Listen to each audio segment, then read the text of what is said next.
We'll make a start. Sorry about the slightly late start. Obviously, there's an awful lot to organise and get underway. First of all, a warm welcome to our our councillors, our members of the Independent Māori Statutory Board, to our local boards who are here, to our members of the public and our media, and most of all our staff. I don't want to make a long speech, but I'd just like to make a few introductory remarks. This, as all of us who've been reading through this over the last few weeks need to acknowledge, that this is a huge process. It's been a long process, and everyone has put their hearts and souls into making this happen. I do want to acknowledge, and we will be acknowledging once we get to the recommendations at the right time, the members of the panel. So I just want to signal that acknowledgement will be made. But I just want to take a moment to acknowledge all of you who have been there through this process.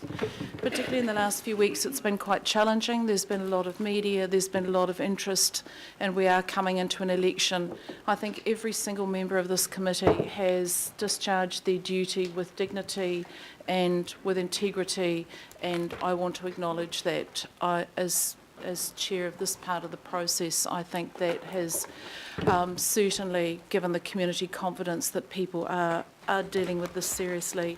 The same can be said for the boards. Now, there's been a lot of community interaction with our local boards, and our board chairs undertook to support this process, and I've watched you do that, and I acknowledge you for that. I also acknowledge you for all of your work leading up to this point, and I know there are some frustrations about the fact that this now sits with the Auckland Development Committee and the governing body, and we'll certainly talk about that. But I just want to thank you for your work. I also, and this is unusual, I want to acknowledge the media. We have had a fairly turgid time over the last few years and an interesting relationship with the media. However, the last few weeks has been nothing but well-researched and clear information that's actually been helpful to our community, and for that I want to thank you.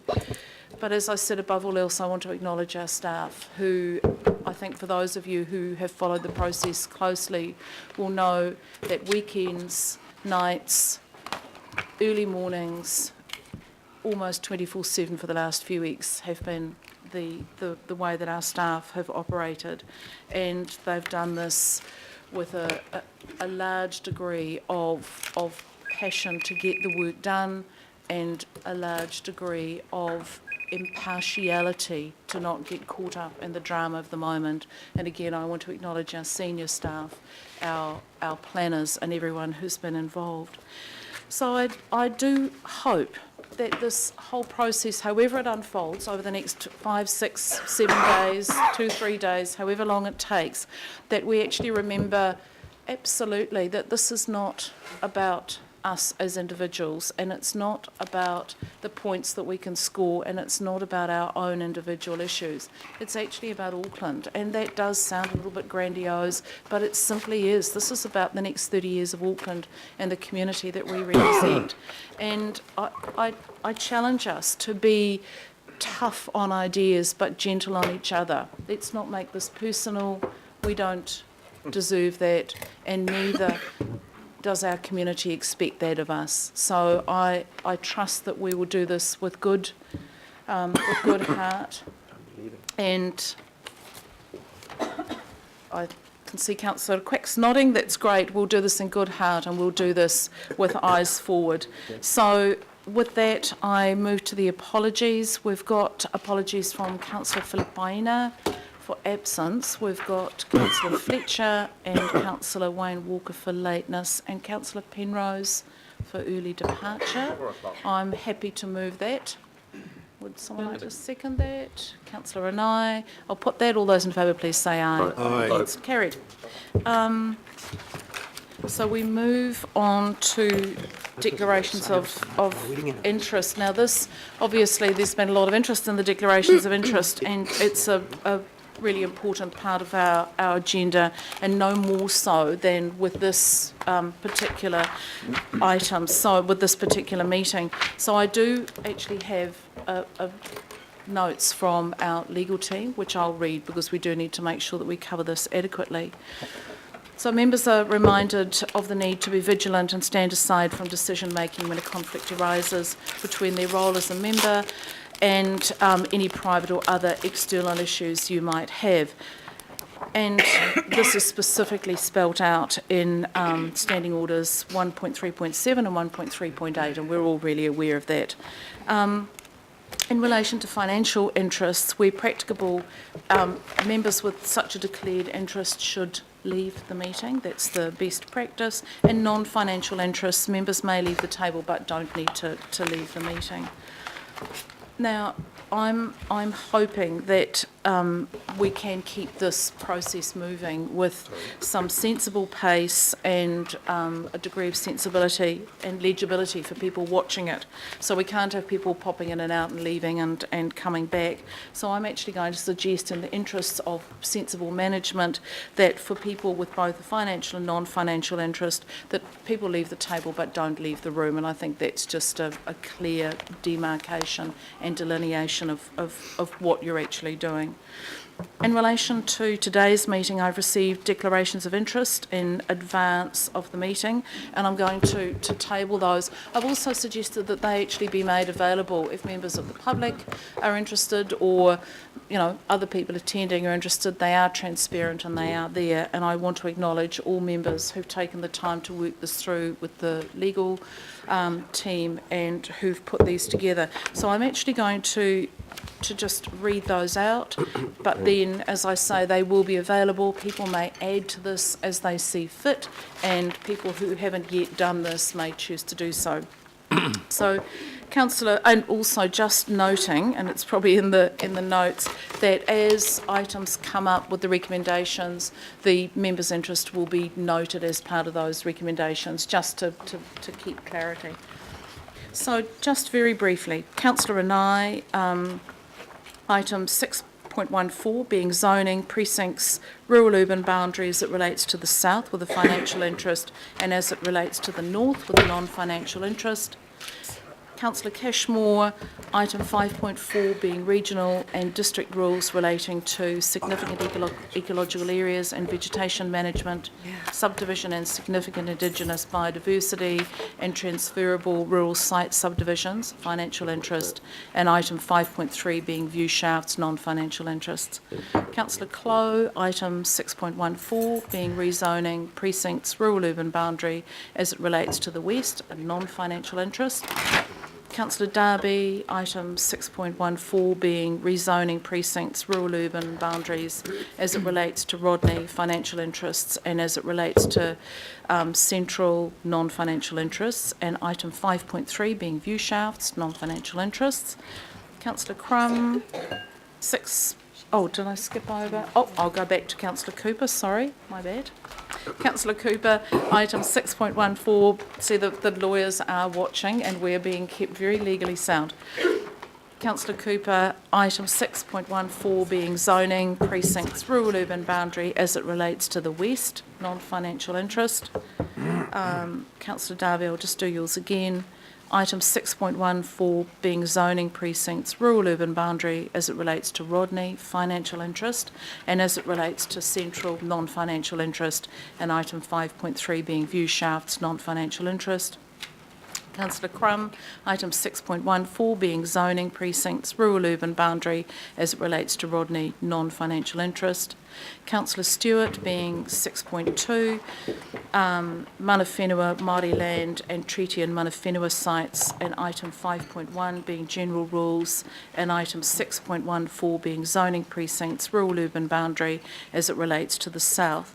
Councillor Watson, I think you're still not totally happy with yours, so I'll leave that to be resolved, and those are the key ones as we have them. For those of us who are not deemed to have an interest other than simply the house we live in, ours are there and there for viewing and if we feel we have an issue, we'll certainly state it, but these are the ones that are of substance.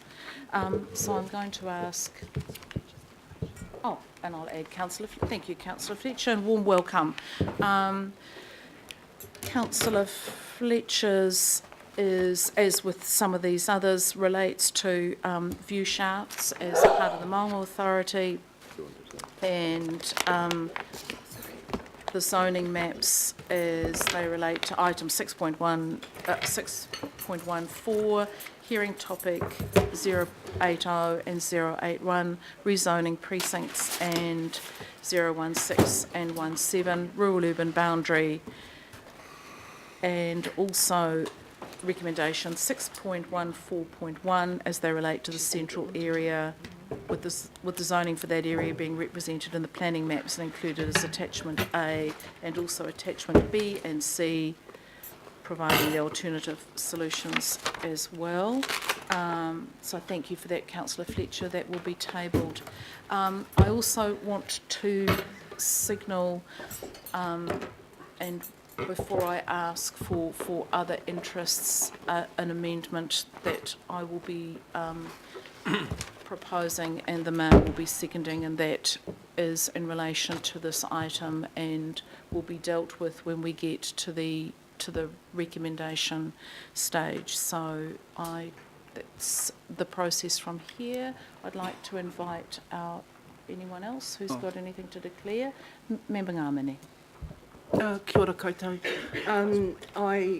You have my form there. I acknowledged I have no financial interest.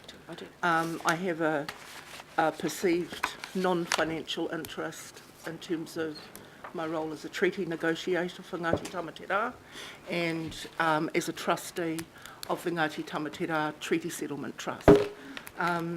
In terms of those topics that I would recuse myself from in relation to that would be item 4.1.4, RPS issues, 4.1.7, coastal, 6.2.1, that relates to mana whenua, Māori land and treaty, and also mana whenua sites, 6.14.1 as relates to particular rezonings and precincts, 74 as relates to designations, in particular defence land and maunga, and I would manage others that are of a lesser consequence by highlighting them on the day, but they're the core items that I would recuse myself from. Kia ora. Thank you, Member Ngāmini. Member Taipei. Kia ora, Madam Chair. I think first I just want to say that I have provided my form and I've got no conflicts to declare. However, I do need to address a matter that a letter was circulated to all the councillors perceiving that I may have a conflict as the Chief Executive of Ngāti Morirunanga. So I just want to state for the record, I've not held that position since 2010 when I relinquished it, when I took office on the board and became chairman of the board. So I thought it was very unhelpful for that to be thrown around, but I thought it was important for the record to state that it's factually incorrect and misleading, and unfortunately no natural justice was provided to me when that was circulated. Thank you. Hopefully the clarity in what we're tabling will deal to that. Thank you, Member Taipei. Any other conflicts that Councillor Walker? I'm just in the process of resolving something with the legal team in terms of a statement that I'll table. I have a couple of submissions that are, excuse me, incredibly limited in their scope. So my interest is to confine my conflict to the limit of those submissions rather than a much larger area. Okay, thank you, Councillor Walker, that's appreciated. And as we said, I think just before you arrived, people have tabled their conflicts of interest. These will be publicly available. If people need to clarify or add to them, please feel free to do so. That, you know, that can be an ongoing issue. I just wish to, I mentioned at the beginning that I have a foreshadowed motion that we're going to deal with once we get to recommendations. I'm just going to put that up on the screen. And just while we take a deep breath, I want to acknowledge the transparency and the clarity with which the independent clear. I, at a personal level, want to thank and acknowledge our two members who are and have been part of this process from day one, and particular Member Ngamani, who was part of the smaller group who met either by phone over the weekends, who meet in the evening, who meet early in the morning to progress the plan, and together with Councillor Philip Baina, Chris Darby and myself worked to achieve this. So I do understand, and we will discuss this at the right time, that the Independent Māori Statutory Board have partnered actively with us all the way through. However, this is an issue that they themselves are supportive of, and we will discuss this when we get to the recommendation. And for that, I wish to personally, and I will at the right time, personally acknowledge and thank our Independent Māori Statutory Board members who brought mana, partnership and sound advice to every part of this process. So any other interests that members wish to declare?